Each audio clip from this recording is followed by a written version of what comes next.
מי יותר מבוגר?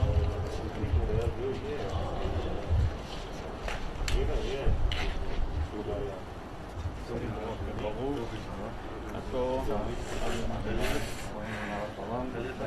האמת.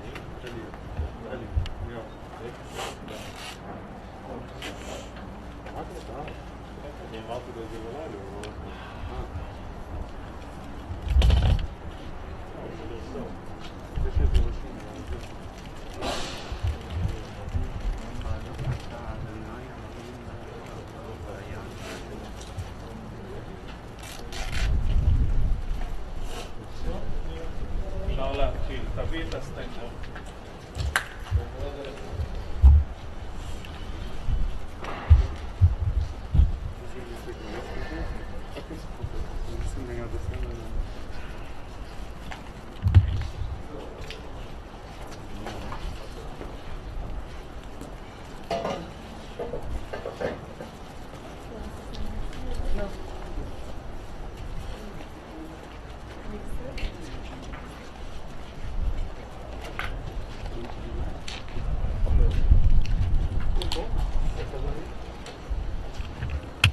לא. לא רוצה. לא, אתה לבד כאן, כמה אנשים על ידך. לא רוצה. אוקיי.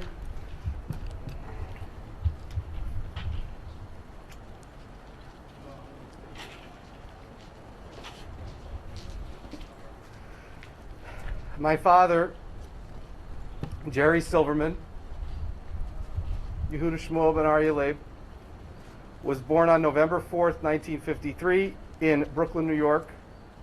Born to my grandfather, Leonard Silverman, of blessed memory, and my grandmother, Rosalind Silverman. May she live and be well. As a young child, my father had a speech impediment, so people did not know how smart he really was. In fact, due to his lack of speech, they were actually quite concerned with his IQ going into kindergarten. My father and my grandmother each loved to tell me the story of my grandmother going to the first parent-teacher conference, with the teacher saying, "I'm sorry, Mrs. Silverman, but I can't tell you a thing about your son because I don't understand a word that he says." The next year when he started speaking, my grandmother returns for that year's parent-teacher conference, and she's told, "Your son is the absolute smartest boy in the entire class." To which she responds, "Do you know my son is Jerry Silverman?" From that point on, my father excelled throughout his entire schooling experience, being so advanced and so smart that he actually skipped the 8th grade. He loved science and history, geography, and was very interested in outer space and how things worked. He had a dream for many years to be an astronaut. My father was an asthmatic from an early age, and back in those days, they did not let asthmatics exercise or run around it the way they do today. So he was never a big athlete. But he excelled at the Canarsie street games of the 1950s and the 1960s. Box ball, handball, stickball, bottle cap flipping, card flipping. My dad could succeed at anything that he put his mind to. My father was also a very accomplished violinist. My grandparents, despite living a modest and humble lifestyle, invested in their children's musical pursuits, sending my father and his sister, my Aunt Linda, to a special Juilliard music school every Saturday for 3 hours, and to a special summer music camp for advanced music students. My father always told me the story of his interactions at that camp program with another Jewish boy, just a few years older than he, that also played the violin, the famous Itzhak Perlman. He always told me how good of a ping pong player Itzhak Perlman was, and my dad was pretty good too. My dad always had an amazing sense of humor. And as a child, and maybe even as an adult, he was incredibly curious and sometimes a little mischievous, the latter of which he definitely got from my Grandpa Lenny. Two of my favorite stories from his childhood mischief that he used to tell us were as follows. He would hide behind the bushes as the garbage truck came down the street, And as the garbage man was picking up the garbage to put it right into the back of the truck, my father, hiding behind the bushes, would let out a whistle for the garbage truck to drive away at the very moment that he tried to put the garbage in. He loved playing tricks on people. He was curious. He watched the men making cement on the sidewalk. And one day he decided he wanted to make cement with the powder and the water. So he went to his friend's house, poured on the floor a 50-pound box of Tide detergent, got a hose, and started the water. You can imagine my grandmother's reaction when she got a phone call that there were soap suds up to the ceiling. As I mentioned, my dad was incredibly smart. At only 16 years old, he entered Columbia University for college. Despite his small size and his asthma, he made the Columbia wrestling team. The truth is, he entered Columbia at too young of an age. He wasn't really ready for the entire college life as a very young 16-year-old. After that first year, he decided to switch colleges to upstate New York, New Paltz, where he excelled in a double major of world literature and biology. As a man of varied interests, he then applied to optometry school, podiatry school, and law school. And of course, he was accepted to all three. He ultimately decided to enter podiatry school. While I have no doubt my father would have been equally successful in any career path that he chose, he was unquestionably a gifted and excellent podiatrist. He had a top-notch reputation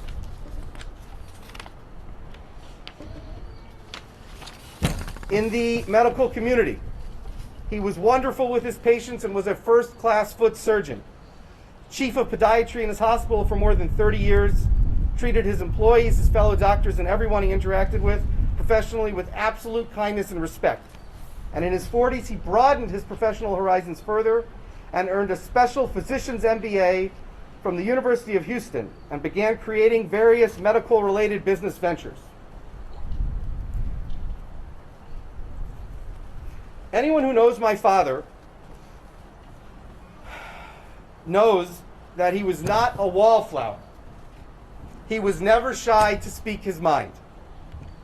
He fought hard for what he believed was right, and he persevered through any challenges along the way.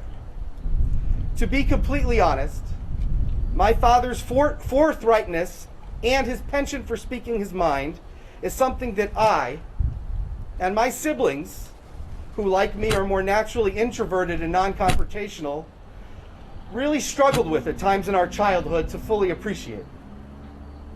But as we came to learn as we grew older, my father used this as a tool to better his life, his family's life, and the greater community in the world in so many ways.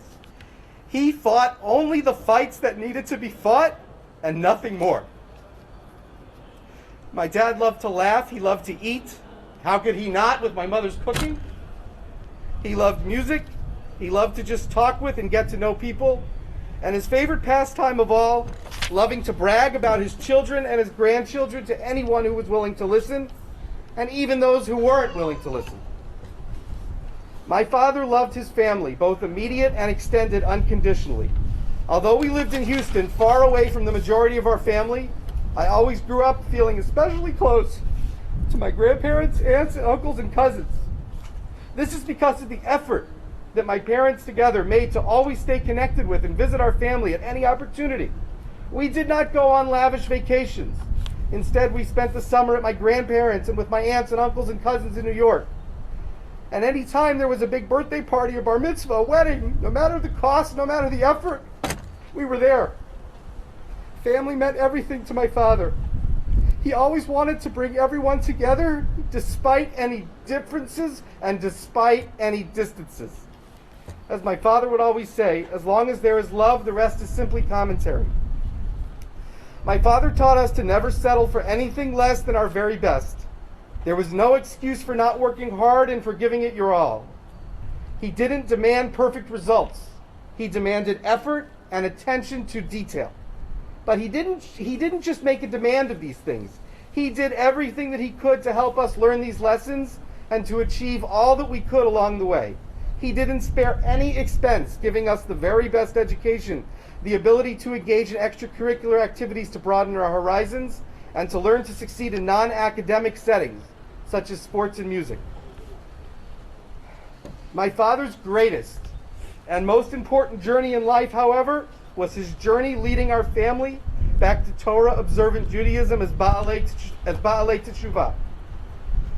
Although my father did not grow up in an observant home, he was keenly aware of the fact that he was a Jew, and that being a Jew was special and unique. He told us that one of his oldest memories, which really cemented the importance and uniqueness of being a Jew, came as a young child when he saw the numbers tattooed on the arm of the old European barber giving him a haircut as a young child, who, when he was asked by my father, the young boy, what those numbers were on his arm,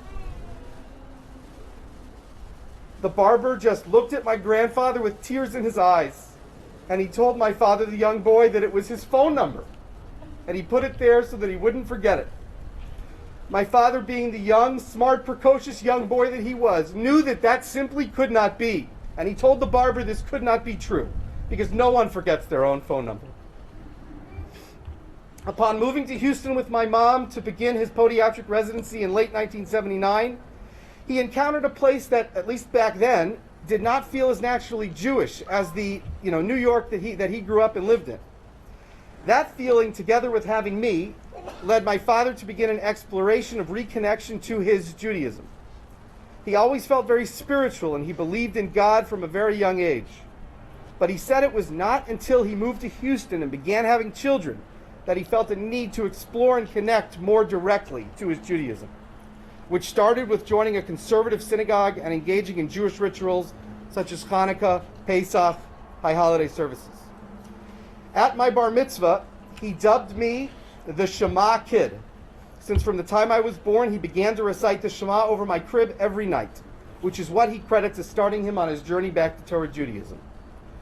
As an aside, at my brother's bar mitzvah, he recalled his characterization of me as the Shema Kid, and then aptly named my brother his Shmona Esrei, because he always said a silent prayer when he thought about what he was up to. And of course, at my sister's bat mitzvah, he named her as his Anim Zmiros, because her birth and her life made his heart sing.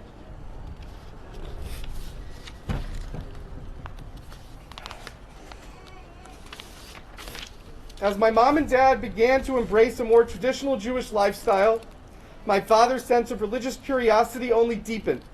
It was at that time, at age 35 years old, never having put on, let alone seen, a pair of tefillin his entire life, that my father made the decision to walk into a Talmudic law class at the West Houston JCC, being given by a young, dynamic rabbi by the name of Rabbi Moshe Traxler, whose son is here today with us.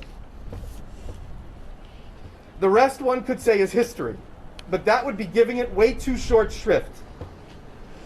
The journey that our family went on, with the help of the Traxlers and families from the Shabbos House and so many other community and rabbinic leaders and family and friends from the Houston Jewish community, from the Hebrew Academy, United Orthodox Synagogues, Chabad, Young Israel of Houston, NCSY, and so many other organizations, and so many of who are here today with us, helped us all grow in our observance together as a family.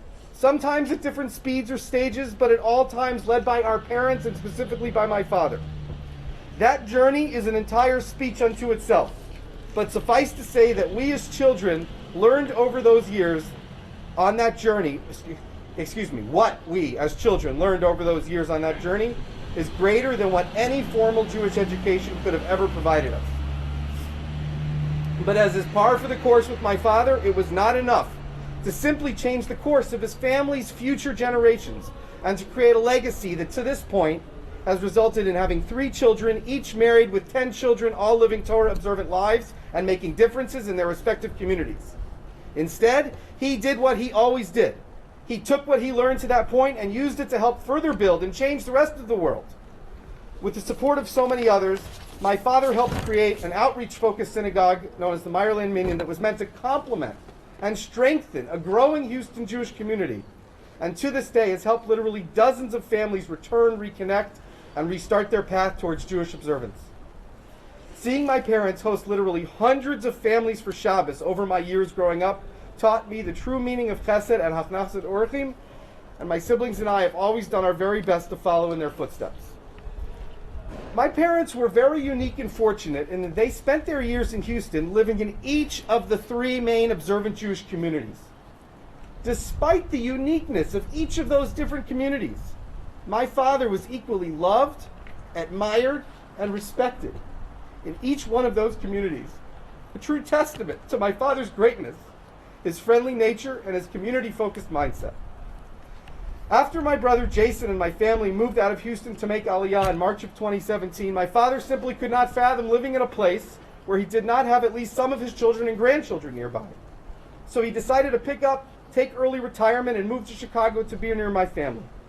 To leave a life of nearly 40 years in Houston where they built friendships and synagogues and communities, and to move to a new and much colder city was no doubt a challenge and a major change. But my father and my mother are never one to back down from any challenge. And in moving to Chicago, he did exactly what he did everywhere else he lived. He made great friends. He helped people however he could. He sought ways to strengthen the community in which he lived. My father made so many friends in the very short time he was in Chicago, both young and old. Again, a true testament to the person that he was.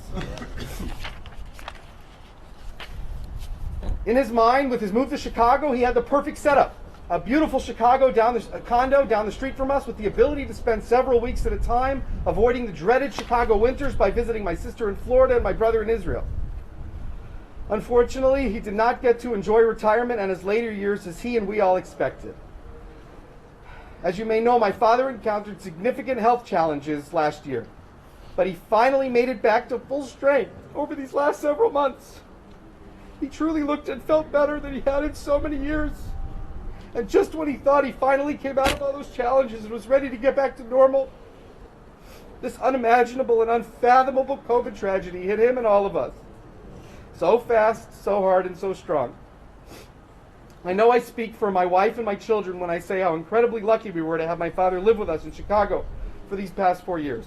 This loss is especially difficult for my children, who lost one of their grandfathers, my father-in-law, 10 years ago, this very month, and now have lost their other grandfather, my dad, each of them way too young. On the plane here, my kids wrote to me and asked if I could share the following paragraph from them as part of the eulogy. Grandpa was such a loving person. He would play around with us. He always shared jokes, even though they weren't always the most appropriate. He was such an amazing grandpa and an amazing person. He brought laughter and joy to every room he entered. We will cherish all of the happy memories that we made together, and we all remember all the fun times we had together. We're going to miss him so much. I'm almost done. Sorry, everybody. At my sister's bat mitzvah, I recall a good family friend speaking at the affair, telling everyone that it was a wonderful tribute to my parents that they raised children who were loving and respectful of their own parents. But what truly amazed her, this person speaking, more than anything else about my family, was the amount of respect that my parents showed to their children. It was something she said she had not seen before and was extremely unique. I remember sitting there and hearing that, and that moment struck me because it crystallized to me something that I always felt, but was never really able to put into words. Of course, my father was my father. He was my teacher. He raised me. He guided me. But he was so much more than that. The belief that he had in me and each of my siblings, the respect that he had for us, and the trust that he put in us to make the decisions we made in life, even at a young age, is something that built our sense of confidence, our sense of worth, and our sense of purpose. And the more I've gotten older, the more unique I've come to learn that all this was. As a simple example of this, when my wife and I met in the beginning of our senior year of college, we pretty quickly realized that we wanted to get married. I remember the slight trepidation in broaching the subject with my father and hoping that maybe he'd get to meet her at winter break, so maybe I could get his approval and consider moving forward with a spring engagement. My father told me he would have none of this, however, none of it. No, he said to me, Richard, having raised you, I trust you. And if you tell me that she is the one, then she is the one. And we will no doubt love her just as much as you do. And with that, he helped me arrange for the purchase of an engagement ring, with an engagement that was fully pre-planned and took place literally the day after he met her. And I know that it was more of the same for Jason and Shayna, and for Yoni and Rachel.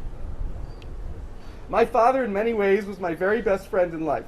He's the one I talk to about anything and everything, childhood through adolescence and even into adulthood and after getting married and having a family of my own. He loved each of his children unconditionally and would do anything and everything to help us be the very best that we can be. In his mind, he didn't have 3 children. He had 6 children. He looked at Rachel, my wife, Shayna, and Yoni, not as in-law children, but as his own. And he considered his grandchildren to be his crown jewels. There is so much more I can say, but I've already spoken way too long.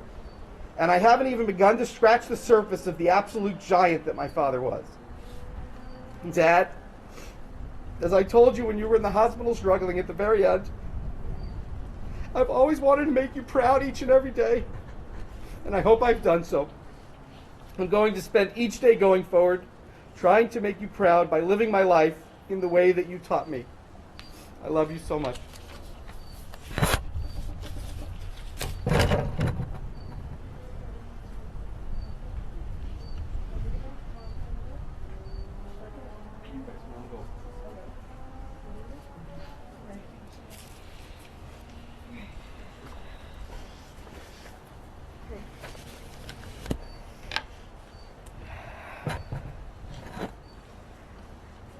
Dear Dad,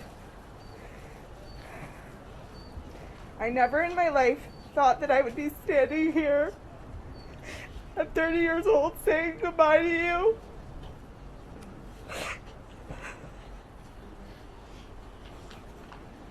My whole life, you were always there for me and protected me. I remember all the nights I was too scared to sleep alone, and you never once lost your patience with me. You would lay with me as long as I needed you to. I remember how we would always say Shema out loud together every night. I know that even though we may not be physically able to lay together anymore, you were always by my side, protecting me forever. You are the smartest man I know. You always knew everything about anything, and you even always did my homework for me. I have so many good memories of going to Susie's Grill and Saba's together. You always loved good food, and you really passed that on to me. I still remember reading you a Dvar Torah in our kitchen in Braze Heather that Yoni had written, even before you even knew him. You said to me, you should marry a man just like that. And of course you already knew that because a year later that happened. Even though your life was cut way too short from this horrible virus, I'm so thankful that I was able to reach many milestones with you by my side. You walked me down my aisle. You were there for my 3 children being born. And you got to be the Sandik Agavi's bris. I know you always say that you live vicariously through your children and we give you all of your nachat, but you are truly the one who gives us all the nachat. Thank you. I know I never really told you this, but I'm so deeply and forever grateful to you for helping our family find Hashem, Torah, Mitzvot. Without you, we would have none of that. Because of you, all of your children and grandchildren and future generations will be connected to their Judaism and live a life of Torah and Mitzvot. That alone will make you go straight to Olam Haba. Even though I always told you to stop whistling all the time and that I was super annoying, I will forever miss hearing your constant whistling of all the different songs.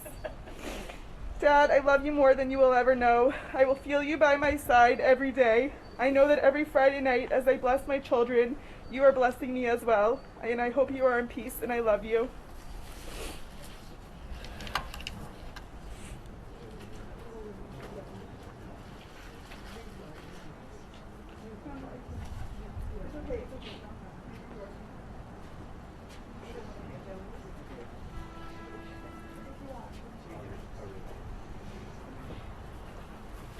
I'm going to read a letter from my brother-in-law, Yoni Fine, Rabbi Yoni Fine, who wanted to share a few words but couldn't be here. Dad, this past Friday night I gave my children their Friday night bracha with so much extra love. It was a custom that we started in our home because every single Friday, without a delay, you'd find a way to make sure I get my bracha from you. It wasn't just the bracha, but it was how you gave it. How much love and care was felt in every word.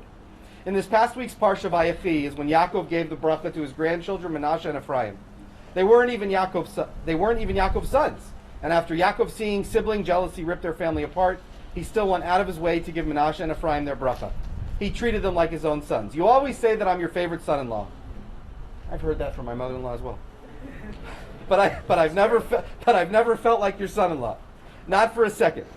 I've always felt like your son since the day we first met, and I continue to feel that each day you showered me with support, confidence, and unconditional love. I remember sitting in Yeshivat Shalavim during my YU winter vacation, and on Zoom I had asked you and Mom for permission to propose to Rachel. I was only 19 years old, madly in love, with no clue what I was going to do for a job and how I could support your daughter. I just knew how much I loved her and how passionate I was about Jewish education. To be honest, I was terrified because I knew this would scare most dads away. But I remember how vividly you made me feel like the most special person in the entire world, that you would support me and love me no matter what, and I was good enough for Rachel and your family, even though I had done nothing to earn that. That love has meant everything in the world, and I ask for your mechila if I ever fail to show you the respect you deserve. I can't thank you enough for what you've given to us and to me. I hope that I will be able to make you proud and fulfill the high hopes and dreams you always set for me. I promise that I will never deselect myself. And just as then today, I am even more madly in love with Rachel, and I want you to know that I will continue to love and care for her every single moment of every single day. I know you are so proud of her and know she is in good hands, and you will always be in our hearts and in our home. When we got engaged, you made jokes that you didn't have any yichus. But your humility was so genuine and so real that you failed to see what I knew even then. That you've given our family and future generations the greatest legacy one can ever ask for. You're a man who came from humble beginnings with a spiritual journey that took more courage, dedication, sacrifice than I will ever comprehend. You literally created a line of frum Jewish families that in turn your incredible children have furthered that legacy. You built a shul that to me always felt like davening at the Kotel, even though you can always smell Subway sandwiches through the walls, at least they used to. The shul inspired so many families, hundreds if not thousands of people to be more connected to Torah and Hashem. You were the driving force behind NCSY, expanding to more children, because you knew teens needed inspiration too. You've supported kollels and Torah institutions, even if it meant never taking exotic vacations or spending money on yourself. You always knew what was important and focused on the important things in life. You always stood for what was right and never took the easy road, even if it made yourself uncomfortable and others uncomfortable. You were honest to your core, and we'll all look up to you as an example to have how to live, and there's no greater yichus anyone could ever ask for. Dad, as I said earlier, Dad was a remarkably talented musician, trained in the violin from the prestigious Juilliard School of Music. He didn't play much over the last 10 years. He didn't want to play if he was at all rusty. He cared too deeply about the quality and substance to let the notes play out imperfect. That is exactly how he lived his life. In truth, life is very much like a song. Each moment, another note. Layers of moments, connected, the highs and the lows, the different beats, the beauty, the hurt, the hope, the love, all creating a unique song. The ability to unite others together to create harmony and add depth. Some songs are shorter than others. But Dad, as a musician, you know that time is never a factor in determining the impact the music has. It is only about the music and the soul that it exudes from, the impact it makes. The songs, no matter how short, they last forever, because they were played and covered by other musicians who wish to draw inspiration from the music. The great musicians can make the highest of impacts with just a few precious seconds and a few beautiful notes. Dad, your life was soulful, complex, and beautiful. And more than your violin, your neshama has created such masterful and moving music. It will reverberate the walls of our homes with the values you've lived by and taught us. It will be harmonizing over my bracha I give to my children and their children every Friday night. It will boom echo in all of our communities and all of those who you've inspired and touched with your tireless commitment to furthering Jewish identity and community. It will surround us at every family simcha, which we know you will be joining us for and smiling because you loved family smachot. It will fill our hearts with so much love, gratitude, and warmth. Every time we see your picture, eat a slice of pizza with extra cheese or Chinese, and when my children point out that I now do that super noisy yawn, just like you did, even that is beautiful music to us. I learned Psakim for your refuah, and it struck me that the Gemara states that King David had a unique relationship with Hashem, and even his songs are Tehillim that we've been saying night and day for you. It had unique language to demonstrate the nature of Hashem's presence in each psalm. The Gemara explains that in the future, Hashem is going to make a feast for all the tzaddikim. And in deciding who gets to hold the cup for Birkat HaMazon, the Gemara explains that no one, not Avram, Yitzchak, Yaakov, or Moshe, would be selected. Only David HaMelech. Hashem loved his music too much. We know that while we are also pained and saddened that we don't get to see you create more music in Olam Hazeh, We will miss you so deeply. We are comforted to be certain that you will be at the feast. Hashem just wanted to be surrounded by your beautiful music and your beautiful soul, and who can blame him? And now, it is our turn to echo your sweet notes and powerful symphony, a task we all feel energized to take on, and we know that you will shower upon us that bracha from next to the Kisei HaKavod, the bracha that were also my last words to you as you prepared to enter Olam Haba. Yevarecha Hashem v'yishmerecha, Yer Hashem panav elecha v'yichuneka, Isa Hashem panav elecha v'yasem lecha shalom.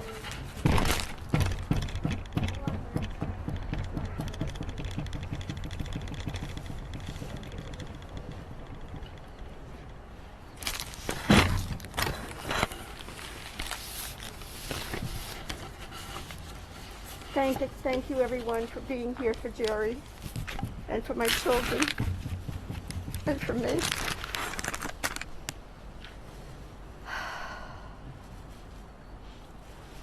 These have been the darkest and hardest days of my life, and I'm standing here in disbelief.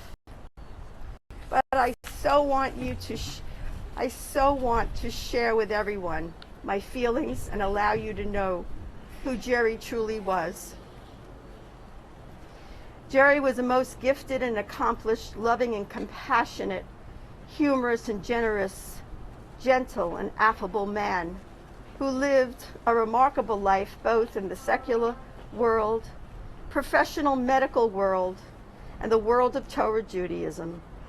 He was a giant in our lives and the personification of a true mensch. Jerry had a love and a passion for learning, for his professional and business life with his colleagues, as well as opening his home to many in both the Houston and Chicago communities, and his involvement in growing our family Jewishly. He was so proud to be able, with the help of the Orthodox Union and like-minded community people, to bring back NCSY to our beloved Houston Jewish community. He took great pride in helping see our Houston Jewish community grow and always promoted Actus. Jerry was never afraid to speak out and tried to help those that couldn't help themselves. He went above and beyond with great care and compassion for so many that were in need. But nothing was as important or ever came before his family. Both his immediate family, his extended family, and most especially his parents and his mother-in-law. Jerry will be blessed forevermore because his love and respect for his parents and mother-in-law was profound. He loved always contacting family members and cousins and nephews and sisters and sister-in-laws. Everyone, he loved his family. We all, like Richard had said, we never took glamorous vacations to Hawaii or Europe. He had no desire. He only wanted to come to Israel. But instead, Jerry wanted to spend his money and time with the family to make sure that his children knew who they belonged to and where they came from. And he created a legacy that will last long beyond his all too short life. Jerry was always a very proud Jew and Zionist, even in the beginning days of our marriage before we became religious. But over the past number of years, he became even more passionate about Israel, both the land and the state. And most recently, his main desire was to travel as often as we could to Israel, to be with our children and grandchildren, but also to be connected to our homeland and to remain close to all of our Houston family friends who made their lives here. And he was so happy for all of them and wanted to spend time with them and ever so hoped that one day we would be able to join them. Most recently, before his recent major surgery this past June, with much prodding and pleading, he convinced me that we needed to buy burial plots in Israel so that he could own a piece of land in Israel. And that even if he didn't make it here in his lifetime in this world, that we would eventually be here together forevermore. Jerry's passion and love of the arts and sciences, classical and beautiful music, his violin, the politics, business, and religion made him such a passionate and interesting individual. My Jerry was truly one of a kind and a role model for so many.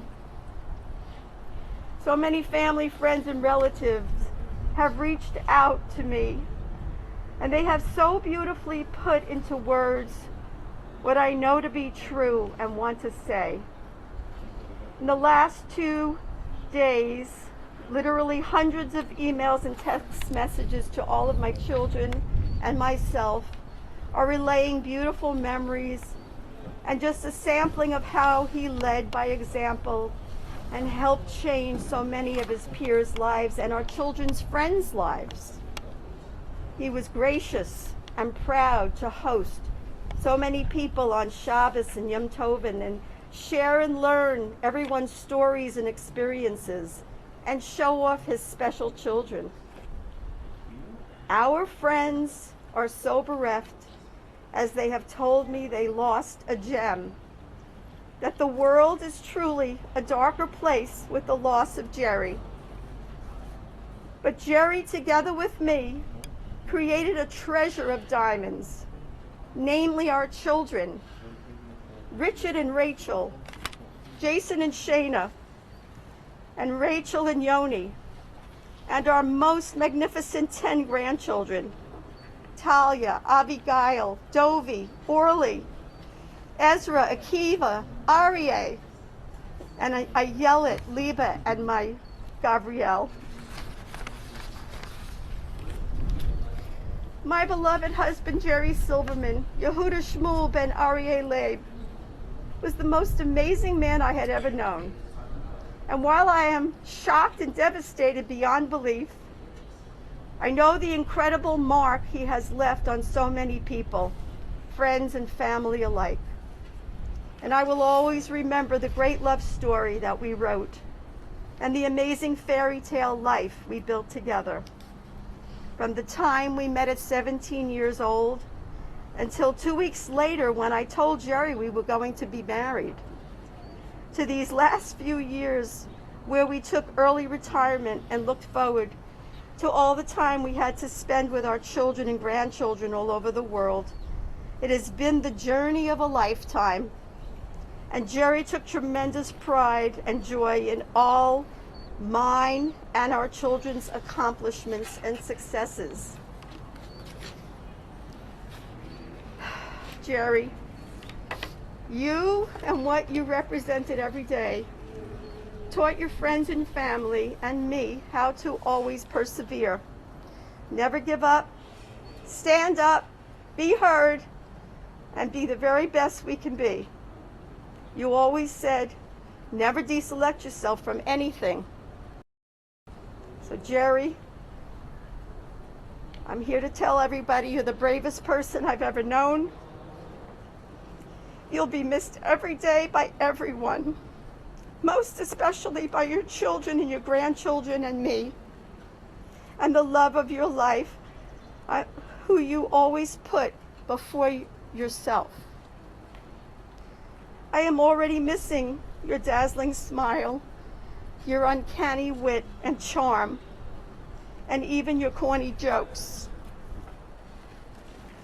I missed you so much this last month.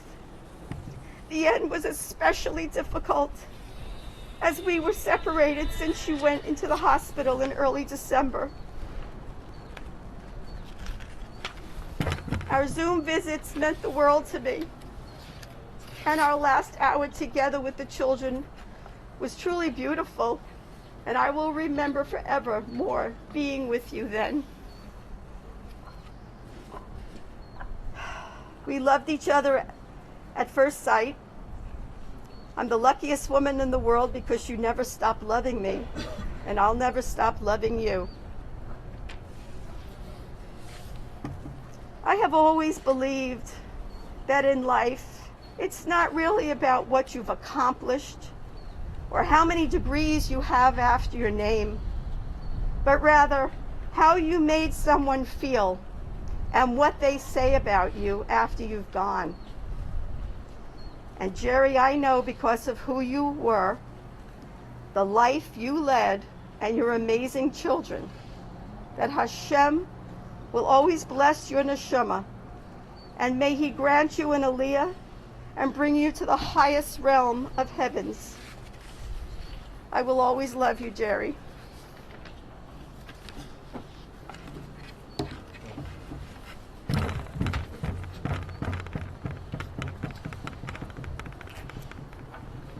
אמרת להם על מי?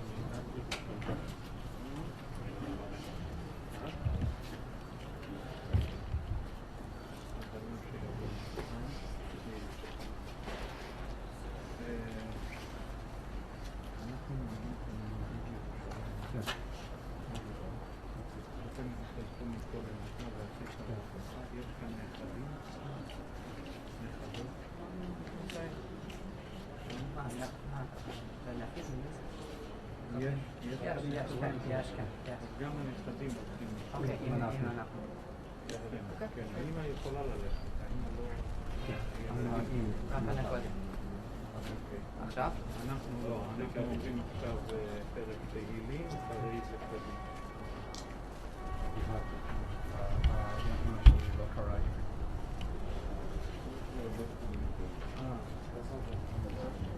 תהילים? לא אומר קדימה. פרק תהילים גם באנגלית. פרק תהילים? גם ביחד. פרק ט"ז בתהילים.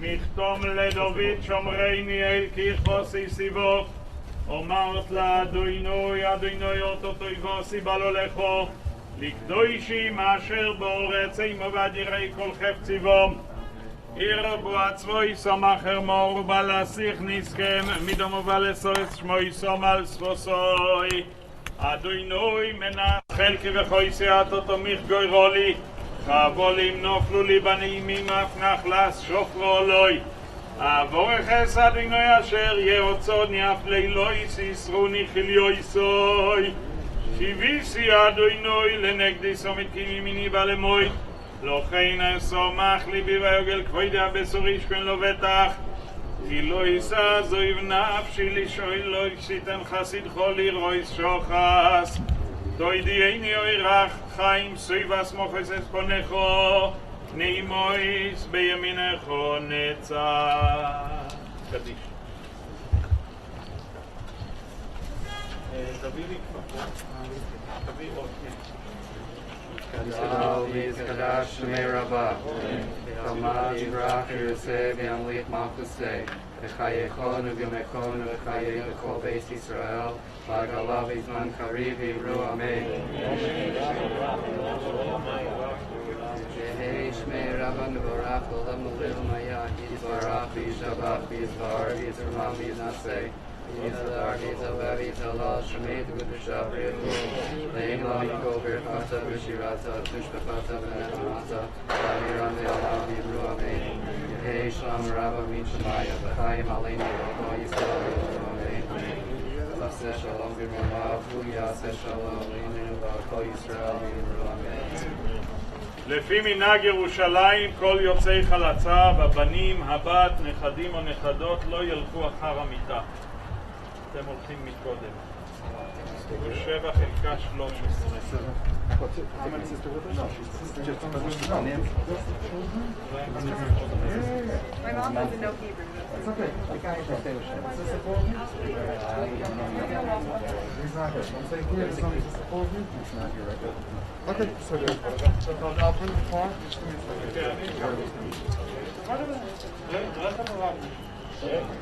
second.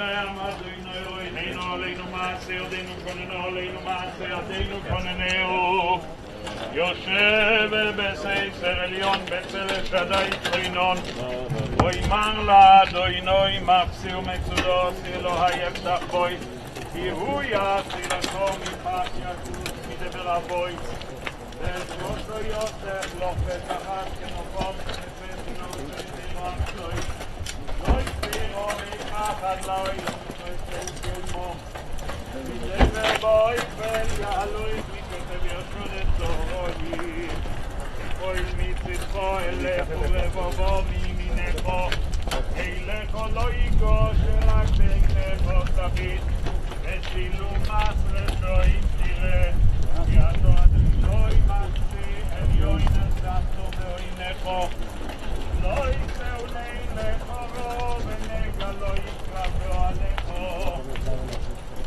הלוכו יצא ולא לשמורכו בכל דבותיכו עלי כפיים יצאו ושוי מואבן רשכו עלי שחל בוחר ושינוי שינוי שפיר ושנים מחושך ואפלתהו עשתהו ציון עצמי נקרואי בעיניהו עמו אנוכי בצורו חשתהו ואחבדהו אוי לך יום מעשייהו ואחיהו בשרוצי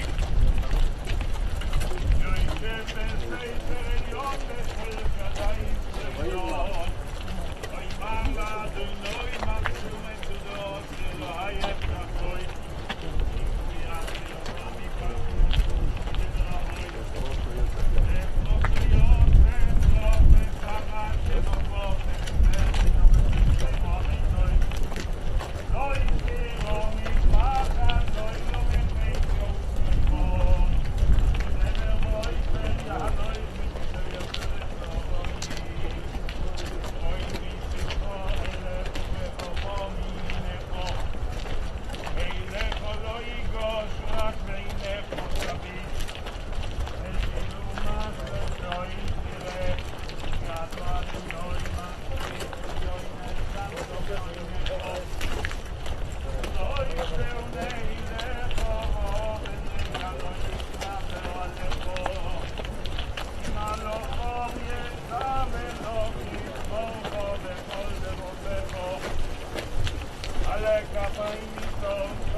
Adoinoi nosane vadoinoi lokoch Yehisheim adoinoi mevoiroch Ve'urachum yechaper ovoin velo yashchis Ve'irbo להושיב אפוי ולא יועיר כל חמוסוי. יש מי שיאמר קדיש?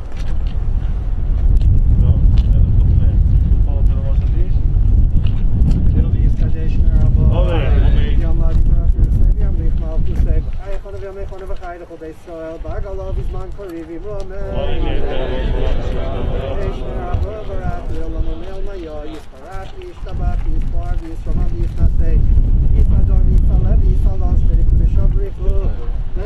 Shalom Birchasav Shirasav Tishmachasav Nechamasad Imram Di Almavim Amen. Amen. Hey Shlomo Rabba Min Shemai B'Chaim Aleinu V'Kol Yisrael V'Imru Amen.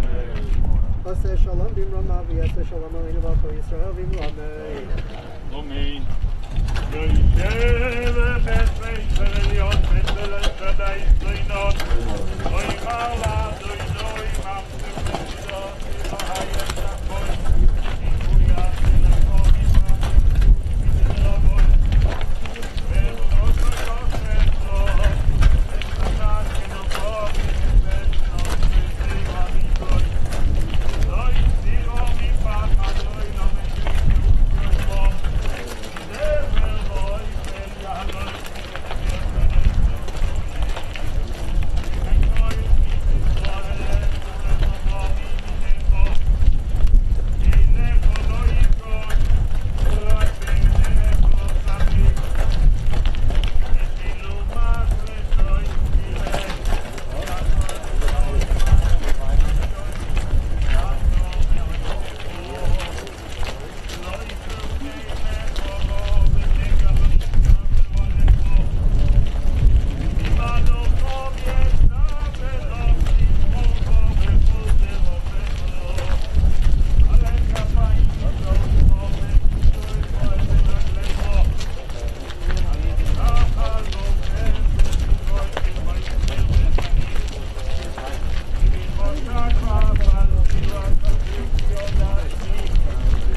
Mekritu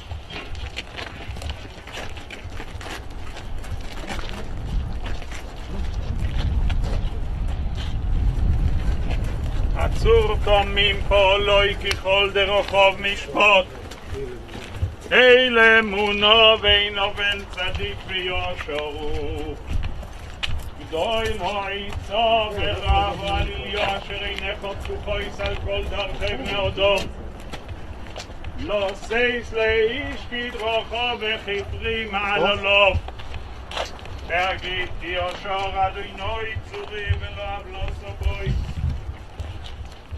אדוני נוסן אדוני נוקו יהי שם אדוני מבוירו והוא רחום יכפר עוון ולא יכחיס וירבו לו שיבה פוי ולא יועיר כל חמוסוי שיגידו קדיש יש להם say קדיש כמו שאתם פה קדיש כן Kadali, Kadash, Meraba, Amen. Yamadi, Bracher, Say, Yamlik, Malchusay, Ekayekon, Yamekon, Ekayekon, Beis Israel, Agalavi, Makarivi, Brame. Amen.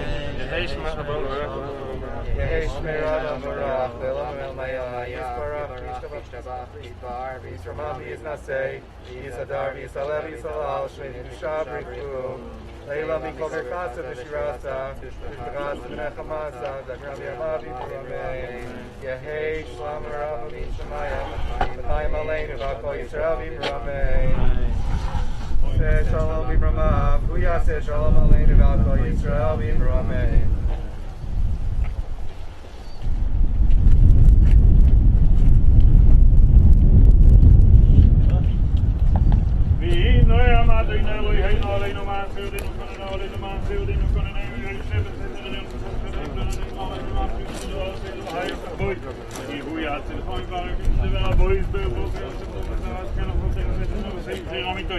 לא הסירו מפחד, לא למחי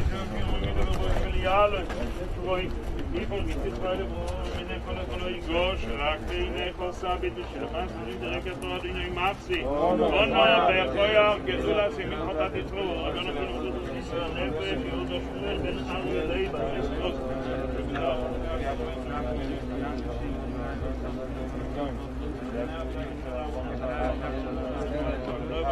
Hi, Kate, let's get it.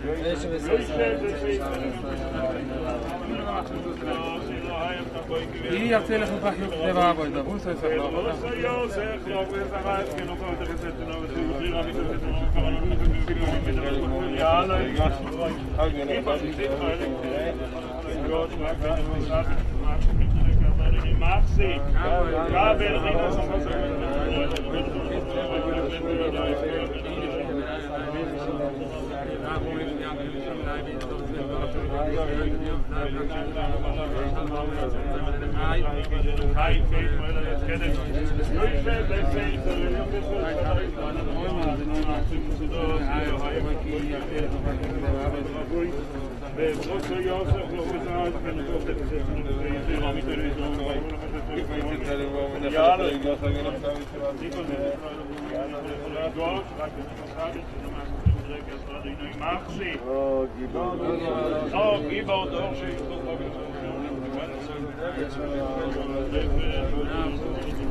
אל מלך יושב על כיסא רחמים.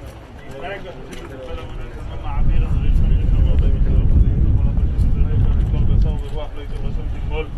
אל אורי סולונו לא ימר שלא אישה עשרה וספור לנו היו עם בריס לא אישה עשרה כמו אישה ידעת עולנו מכן את מוישה קוסם וירד אדוני ואוננו ויסייצה ממוישם ויקרוא בשם אדוני ויעבויר אדוני על פונו ויקרוא אדוני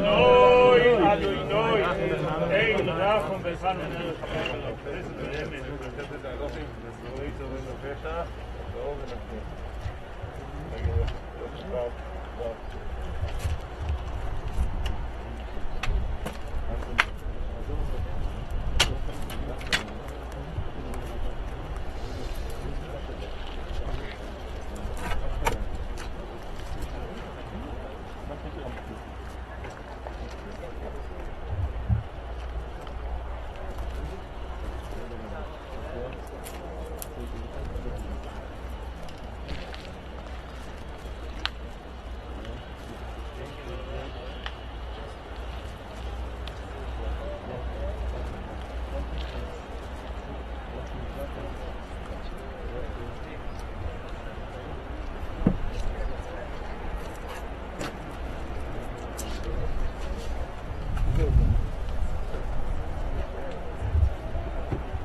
באמת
הבנים יכולים לבוא. הבנים, הנכד.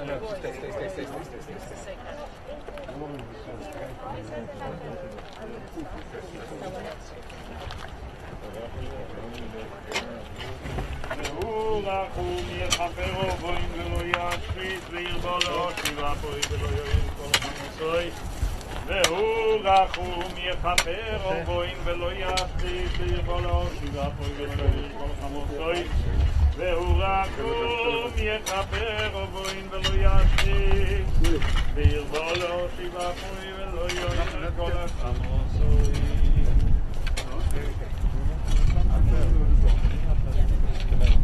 You put it down between people. Don't pass it. Right. As much as you want, it's like that. It's better to do like that. Put it towards you.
עצור תומים פה לוי ככל דרוחוב משפוט אלה אמונו ואינובל צדיק ויושר הוא עצור תומים בכל פועל מי אמר לו מה תיפול השליט במטו ובמעלה מימיס ומחיים שעולה ויואל עצור תומים בכל מעשה מי אמר לו מה תעשה אוי מר ואוי חסד חינום לנו תעשה ובזכוס הנעקת כסה הקשיב ובעשה צדיק בכל דרוכו ועצור תומים ערך אפיים ומולה רחמים המויל נו וחוסנו הלא ויסובונים כלכו דוין הסליחויס ואורחמים צדיקתו אדינוי לאוניס ולאחי אספר ביותכו מקדוין כל רוחויס חלילו לכו זכרויננו למחויס ויונו עינכו ברחמים עלינו כוחויס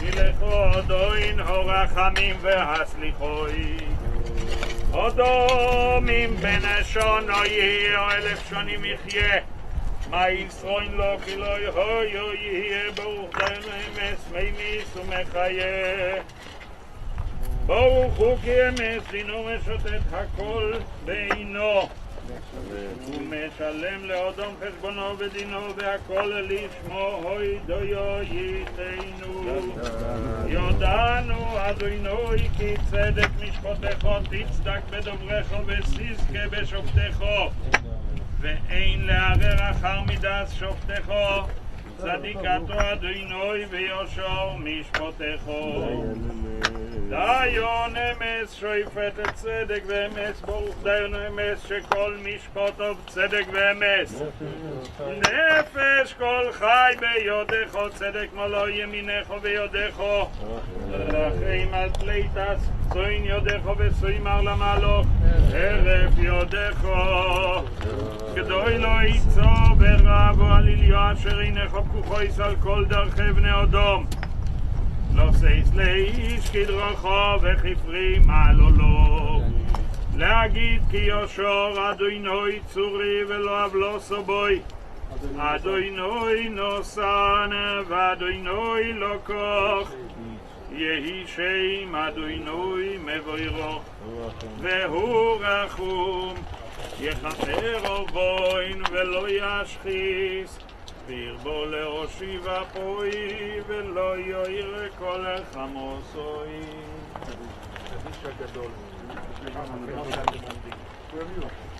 לאט לאט יזקדש ומי כמה דהו עשי לישחדסה ולחיה מסיה ולעסקה יזון לחיי עלמה ומדיני קרתת ירושלים ולסחלל היכלי בגבה ולנקר פולחנה נבראה מערה ולטבע פולחנה דשמיא לאשרה וימלי קודשה בריחו במלכוסי ויקרא בחייכון וביומייכון ובחיי דכל בית ישראל בעגלה בזמן קריב אמרו אמן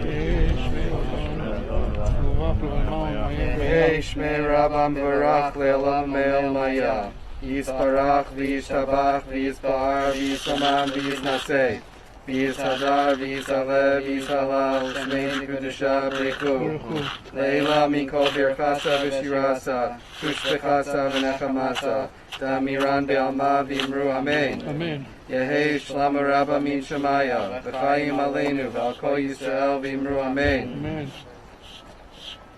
עושה שלום במרומיו, הוא יעשה שלום עלינו ועל כל ישראל ואמרו אמן. אמן.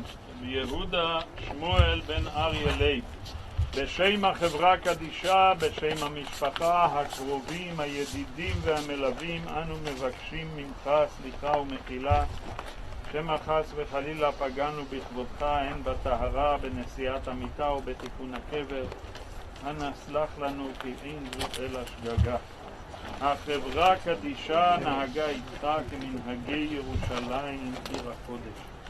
תהיינה מליץ יושר עבור משפחתך, קרוביך וידידיך ועבור כל כלל ישראל בכל תפוצות ישראל. וייתן השם ויבולע המוות לנצח, ומחה השם אלוקים דמעה מעל כל פנים, ובא לציון גואל במהרה בימינו אמן. לך בשלום ותנוח בשלום ותעמוד לגורלך לקיץ הימים. כשנצא מחוץ לחלקה באזור הכביש נעשה 2 שורות גברים לניחום אבלים לבנים. את האישה והבת מנחמים בלי שורה.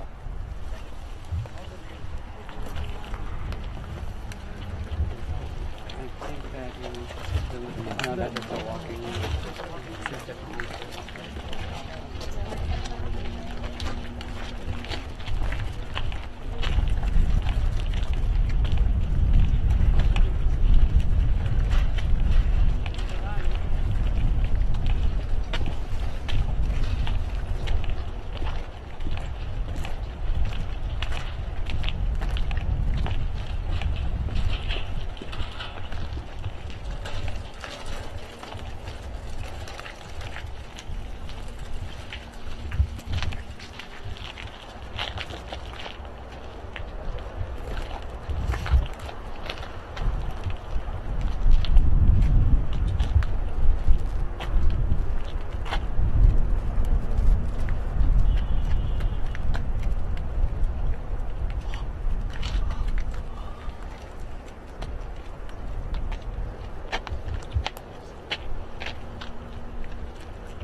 Number 7.